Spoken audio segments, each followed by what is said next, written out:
Hello दोस्तों, आप सभी का स्वागत है मेरे YouTube चैनल पर। जैसे आपने थंबनेल देख लिया और टाइटल भी देख लिया कि आज हम स्टार्ट करने वाले हैं सेक्रेटरियल प्रैक्टिस स्टैंडर्ड 12 का फर्स्ट चैप्टर का, यानी कि फर्स्ट वीडियो हम स्टार्ट करने जा रहे हैं YouTube पे। तो ये एसपी का फर्स्ट लेक्चर हो जाएगा आपका। तो यहाँ पे हम स्टार्ट करने जा रहे हैं इंट्रोडक्शन टू कॉर्पोरेट फाइनेंस। तो मैं आपको बता दूँ, मैंने इस पर बुक रिव्यू दिया हो भी हूँ और उसका डिस्क्रिप्शन बॉक्स पे मैंने लिंक दिया हो, तो आप फटाफट जाके वहाँ पे बुक रिव्यू देख सकते हो कि आपको क्या क्या सीखना है। तो आज हम स्टार्ट करेंगे इंट्रोडक्शन टू कॉर्पोरेट फाइनेंस। तो बेसिकली मैं आपको बता दूं कि इंट्रोडक्शन टू कॉर्पोरेट फाइनेंस में हमें आज क्या क्या कवर करना है। तो हमारे पास सिलेबस में है मीनिंग, इम्पोर्टेंस, कैपिटल रिक्वायरमेंट। यहाँ पे दो पार्ट में कैपिटल रिक्वायरमेंट होगा, एक फिक्स कैपिटल होगा, एक वर्किंग कैपिटल होगा। एंड देन हमें आना है 1.4 कैपिटल स्ट्रक्चर्स। इसमें हम देखेंगे डेफिनेशन, कंपोनेंट, लास्ट में डिस्टिंक्शन, यानी कि जो भी आपका डिस्टिंक्शन गिवन होगा उसके बेस पे। अगर आप मेरे चैनल पे पहली बार हो तो मेरे चैनल को सब्सक्राइब कर लीजिए, बेल आइकन को भी प्रेस कर लीजिए। आते हम अब इसके इंट्रो पार्ट पे। ओके, यहाँ पे इंट्रोडक्शन गिवन है कि फाइनेंस बेसिकली होता क्या है। फाइनेंस एक तरह का मनी है और उसको हम मनी मैनेजमेंट भी बोलते हैं। जैसे कि मनी मैनेजमेंट में क्या आ सकता है, जैसे कि इनफ्लो एंड आउटफ्लो। किसी भी बिजनेस में इनफ्लो एंड आउटफ्लो होता है, that is mean money management control होता है वहाँ पे। अगर हम किसी भी सक्सेसफुल बिजनेस की बात करें या ऑर्गेनाइजेशन की बात करें तो वहाँ पे मनी क्या करता है, सबसे इम्पोर्टेंट रोल प्ले करता है। यानी कि वो फंड से फंड हम जनरेट कर सकते हैं किसी भी सक्सेसफुल बिजनेस के अंदर। तो यहाँ पे गिवन है डेफिनेशन हेनरी फोर्ड राइट। ये क्या बोलते हैं कि मनी एक तरह का आर्म है और एक तरह का लेग है। ठीक है, जैसे कि हमारे हाथ पैर होते हैं, बिना हाथ पैर के हम कुछ भी नहीं है, वैसे मनी के बिना बिजनेस कुछ भी नहीं है। तो आते अभी यहाँ पे हम कॉर्पोरेट फाइनेंस के मीनिंग देखते हैं कि कॉर्पोरेट फाइनेंस होता क्या है। कॉर्पोरेट फाइनेंस सेम है, यहाँ पे वो डील करता है फंड को रेज करने में। ठीक है, ताकि जितना कॉर्पोरेट के अंदर फाइनेंस रेज होगा, राइज होगा, उतना ज़्यादा क्या होगा, फाइनेंस कॉर्पोरेट की एक्टिविटी रन होगी। और जिसके बेस पे कॉर्पोरेट फाइनेंस क्या करता है, अपना कैपिटल स्ट्रक्चर बना सकता है, अपने इन्वेस्टमेंट डिसीजन बना सकता है। तो ये कॉर्पोरेट फाइनेंस का मीनिंग हो गया। आते हैं अभी हम मीनिंग एंड डेफिनेशन। यहाँ पर डेफिनेशन गिवन है Henry Hoagland express the view that corporate finance क्या है, सेम प्राइमरी हम बोल सकते हैं फैक्टर ये एक्विजिशन के लिए और use of capital by the business corporation. और जितना भी कैपिटल होता है उसको सही तरीके से, प्रॉपर तरीके से यूटिलाइज करना, ये किसी भी सक्सेसफुल बिजनेस का होता है। जब हम कॉर्पोरेट फाइनेंस की बात करते हैं तो हमारे माइंड में पहले कॉन्सेप्ट आना चाहिए फाइनेंशियल प्लानिंग का। ठीक है, अगर हम फाइनेंशियल प्लानिंग प्रॉपर तरीके से करते हैं तो क्या होता है कि हम कैपिटल स्ट्रक्चर को फॉर्म कर सकते हैं, यानी कि study of capital market, money market and share market, ये सब इंक्लूड होता है कॉर्पोरेट फाइनेंस के अंदर। तो हमें क्या क्या कवर करना है इसके अंदर हम देखते हैं वन बाय वन। तो यहाँ पे पहले बता दूँ कि शेयर मार्केट के बियॉन्ड हम यहाँ पे दे सकते हैं फॉरेन कैपिटल, यानी कि हम किसी भी फॉरेन कंपनी में, किसी भी कंपनी में इन्वेस्टमेंट कर सकते हैं। तो कॉर्पोरेट फाइनेंस एक तरह का वाइटल रोल प्ले करता है किसी भी ऑर्गेनाइजेशन के अंदर। तो क्या क्या उसके पार्ट होते हैं, कैसे मैनेजर उस कॉर्पोरेट फाइनेंस को प्रॉपर तरीके से यूज़ करता है। पहले यहाँ पे गिवन है firm has adequate finance, they are using the right source of fund that have minimum cost, the firm utilize raise fund effectively, and then last one they are generating maximum return for its owner। ठीक है, तो इसके base पे क्या होता है कि manager ये जो 4 पॉइंट गिवन है कॉर्पोरेट फाइनेंस को हैंडल करता है। आते हैं अभी ऐसे 2 डिसीजन जो मैनेजर ले सकता है कॉर्पोरेट फाइनेंस को देख के। पहले आपको दिया गया है फाइनेंसिंग डिसीजन। ठीक है, financing decision most important part है यहाँ पे, बिकॉज बिजनेस को एक्सेस करने के लिए हमें कैपिटल मार्केट की जितनी भी रिक्वायरमेंट होती है उसको फुलफिल करना, दैट इज में कंपनी और ऑर्गेनाइजेशन के पास फाइनेंस होना। द फर्म के पास ऐसे बहुत सारे सोर्सेस होना जिससे वो फाइनेंस को जनरेट कर सके, क्योंकि ऐसे बहुत सारी वेज होते हैं। जैसे कि हम नॉर्मल वे में देखा जाए तो हम लोन और किसी से बोरो करते हैं हम, तो ऐसे बहुत सारे पार्ट होते हैं। तो फर्म के पास ऐसे भी 2 ऑप्शन होते हैं, एक होता है उनका इक्विटी कैपिटल, दूसरा होता है डेब्ट कैपिटल, जिसके अंदर आप बोल सकते हो बैंक लोन हो सकता है, पब्लिक डिपॉजिट, डिबेंचर, एक्सेट्रा। जिसके वजह से कॉर्पोरेट क्या करता है, अपना फाइनेंस को रेस करता है। और फाइनेंशियल मैनेजर क्या करता है, किसी भी फर्म पे अपना डिसीजन ले सकता है, यानी कि फाइनेंशियल रिलेटेड अपना डिसीजन ले सकता है, यानी कि कैपिटलाइज उसको हम बोलते हैं। और उसी कैपिटलाइज के बेस पे right contribution of depth and equity, कभी भी डेप्थ और इक्विटी पे राइट कंट्रीब्यूशन होना चाहिए, यानी कि हम इक्वल भी बोल सकते हैं, लेकिन जब डेप्थ ज़्यादा हो जाएगा और इक्विटी कम हो जाएगा तो कंपनी लॉस में जाती है। हमेशा इक्विटी ज़्यादा होना चाहिए डेप्थ से, या तो इक्वल होना चाहिए। आते हैं हम सेकंड पार्ट पे, जहाँ पे हम सेकंड डिसीजन देखेंगे, इन्वेस्टमेंट डिसीजन। यहाँ पे बताया है कि इन्वेस्टमेंट डिसीजन क्या हो सकता है कि कोई भी बिजनेस फर्म जब अपना एक्सेस करता है बिजनेस को, तो उसको पहले एक्सेस करना चाहिए कैपिटल को, यानी कि फाइनेंशियल मैनेजर जो होता है वो क्या करता है, जब डिसीजन लेता है फाइनेंस पे, तो उसको सही तरीके से, यानी कि सिस्टमैटिक तरीके से फाइनेंस को यूटिलाइज करने आना चाहिए। और उसी utilization of resources of fund को अगर सही तरीके से यूज़ कर रहा है तो उसको मैक्सिमम रिटर्न भी मिलेगा।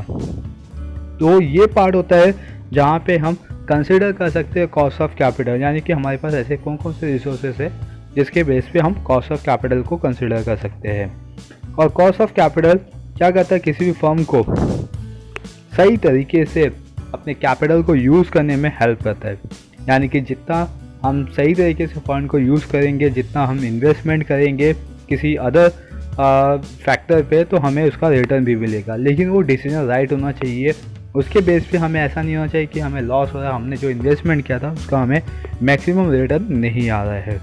Cost of capital is minimum return expected bye it's investors. Finding investment and developing them successfully in the business is known investing decision. It is called capital budgeting. ठीक है, shares market, तो वहाँ पे हम analysis करते हैं and then उसके बाद हम इन्वेस्टमेंट करते हैं। आते हैं भी नेक्स्ट कॉन्सेप्ट पे, इंपॉर्टेंस ऑफ कॉर्पोरेट फाइनेंस। क्या क्या इंपॉर्टेंस है कॉर्पोरेट फाइनेंस के लिए? तो ये corporate finance most important part है किसी भी मैनेजमेंट के लिए, क्योंकि एक तरह का ये फंक्शन रोल प्ले करता है, जैसे कि बिजनेस एंटरप्राइज प्राइस हो गया, किसी भी production, finance, marketing and personal activity के लिए कॉर्पोरेट फाइनेंस की रिक्वायरमेंट होती है। तो आइए हम देखते हैं एक एक करके इंपॉर्टेंस क्या क्या बनेगा यहाँ पे। पहला यहाँ पे गिवन है helps in decision making. Obviously जैसे अभी हमने देखा कि कॉर्पोरेट फाइनेंस क्या करता है कि एक फाइनेंशियल मैनेजर को एक वे प्रोवाइड करता है, एक डायरेक्शन प्रोवाइड करता है कि वो डिसीजन ले सके, लेकिन वो डिसीजन सही तरीके से, प्रॉपर तरीके से हो। तो जब डिसीजन लिया जाता है बाय फाइनेंशियल मैनेजर, उसको बहुत सारी डिफ़िकल्टीज फॉर्म करना पड़ता है, उनको एक्शन लेना पड़ता है, और उसी एक्शन को सही तरीके से डिसीजन में कन्वर्ट करके फिर उस पर इम्प्लीमेंटेशन करना होता है, ताकि बिजनेस ऑर्गेनाइजेशन को प्रॉफिट हो सके। विदाउट प्रॉफिट अगर हमने कोई डिसीजन लिया तो वो डिसीजन वैल्यूएबल नहीं होगा। तो इसीलिए बोला जाता है कि कॉर्पोरेट फाइनेंस क्या कहता है, एक सिग्निफिकेंस रोल प्ले करता है मार्केट में किसी भी डिसीजन मेकिंग प्रोसेस में। आप कोई भी डिसीजन लो, क्योंकि कॉर्पोरेट फाइनेंस एक तरह का फंक्शनल मैनेजमेंट रोल प्ले कर रहा है, बिकॉज यहाँ पे कॉर्पोरेट में जितनी भी एक्टिविटीज़ होती है related to the business organization, जैसे कि फाइनेंस हो गया, ट्रांसपोर्टेशन हो गया, मार्केटिंग हो गया, तो ये सब में कॉर्पोरेट फाइनेंस की रिक्वायरमेंट होती है। Next one, help in rising capital for the project. ठीक है, अगर बिजनेस ऑर्गेनाइजेशन का कोई भी प्रोजेक्ट है तो उसमें हेल्प करता है ये कॉर्पोरेट फाइनेंस। तो ये कैसे हेल्प करता है, राइजिंग कैपिटल। तो जब कोई भी बिजनेस स्टार्ट होता है, ठीक है, तो उसके लिए न्यू वेंचर चाहिए होता है, तो उसके लिए कैपिटल रेज होना चाहिए। ठीक है, ये सबसे मेन इंपॉर्टेंट पार्ट होता है, क्योंकि हम बिजनेस तो स्टार्ट कर देते हैं लेकिन हमारे पास कैपिटल नहीं होता। सबसे मेन फैक्टर आता है आपका कैपिटल। इसीलिए हेनरी फोर्ड राइटी ने बोला है कि money is a arm and a leg. और बिजनेस के लिए अगर कैपिटल चाहिए तो उसके पास डिफरेंट टाइप्स के सोर्सेज होते हैं, जैसे कि इशूइंग शेयर, डिबेंचर, बॉन्ड। तो ये सब पार्ट है आपके राइजिंग कैपिटल के।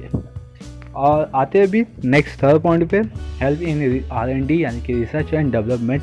ऑब्वियसली अगर आपके पास फाइनेंस है तो आप क्या कर सकते हो, अपने R&D डिपार्टमेंट को बहुत ही अच्छे तरीके से मेंटेन कर सकते हो और उसके बेस पे अपने बिजनेस ऑर्गेनाइजेशन को एक्सपांड कर सकते हो।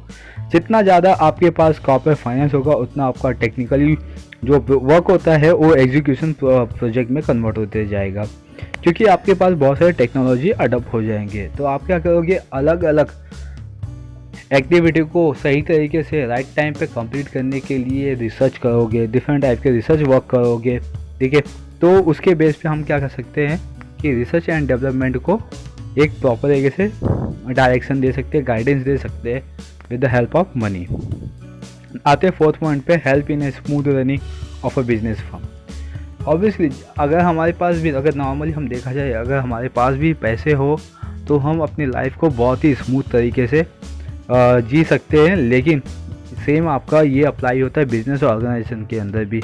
अगर बिजनेस ऑर्गेनाइजेशन के अंदर inflow and outflow of the cash नहीं है, यानी कि कंपनी के पास पैसे यानी कि फाइनेंस या मनी नहीं आ रहा है या मनी मैनेजमेंट प्रॉपर तरीके से नहीं है, तो बिज़नेस सही तरीके से रन नहीं होगा, यानी कि स्मूथ तरीके से रन नहीं होगा। तो कॉर्पोरेट फाइनेंस क्या करता है, आपको एक गाइडेंस देता है ताकि आप अपने कैपिटल स्ट्रक्चर बना सको, अपना कैपिटल बजटिंग कर सको और बिजनेस की जितनी भी एक्टिविटीज़ है उसको सही तरीके से रन कर सको। आते फिफ्थ पॉइंट पे, bring coordination between various activities. ठीक है, यहाँ पे कोऑर्डिनेशन की बात किया हुआ है, जैसे मैंने आपको बताया भी था कि कॉर्पोरेट फाइनेंस है और सिग्निफिकेंट रोल प्ले करता है किसके बीच में, control and coordination of the organization activities.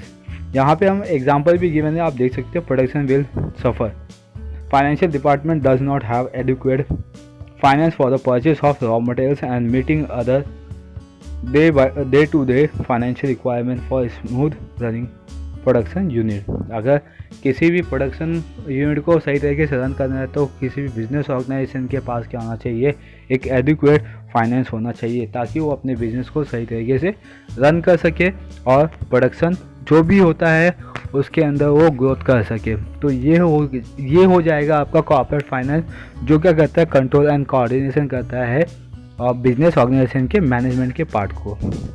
आते हैं अभी 6 पॉइंट पे, promotion, expansion and diversification. Promote expansion and diversification. Expansion क्या होता है, बिजनेस को एक्सपांड करना। डाइवर्सिफिकेशन, बिजनेस को अलग अलग बिजनेस यानी कि सेक्टर्स में डाइवर्सिफाइड करना।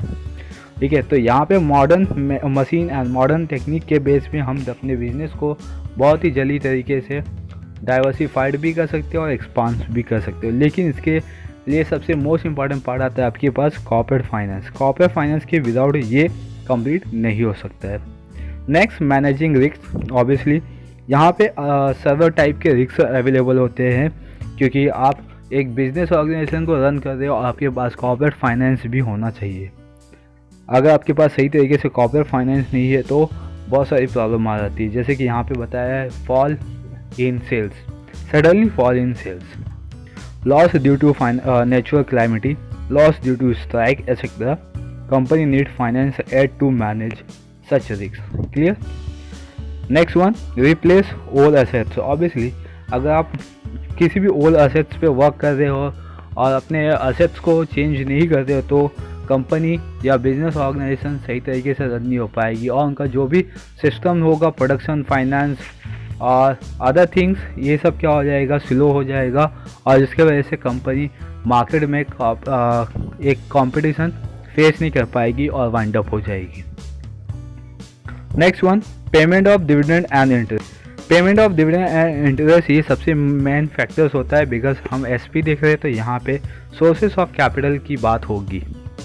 तो shareholders, interest to creditors, bank etcetera, इन सबको डिविडेंड, इंटरेस्ट, लोन, चार्जेस ये सब पे करने होते हैं, इसलिए कंपनी के पास कॉर्पोरेट फाइनेंस होना ही चाहिए।